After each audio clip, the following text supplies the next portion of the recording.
बाबासाहेबांनी जे केलं, फक्त आपल्या ते आता भारतरत्न नाही, विश्वरत्न झाले. कारण बाबासाहेबांनी जाचक रूढी परंपरापासून आपल्या सर्वसामान्य माणसाला मुख्य प्रवाहात आणलंच. आणि बाबासाहेब एवढे विद्वान होते की अमेरिकेतल्या कोलंबिया विद्यापीठामध्ये ज्ञानाचं प्रतीक म्हणून महामानवांचा पुतळा तिथं उभारण्यात आला आहे.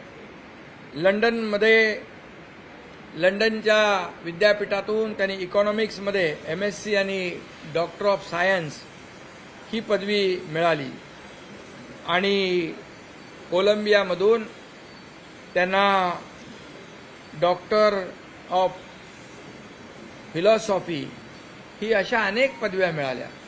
त्यामुळे भारतातला पहिला भारतीय विदेशात जाऊन शिक्षण घेतो आणि वेगवेगळ्या विविध पदव्या त्यांना मिळतात, हा खरं म्हणजे भारताचा गौरव आहे.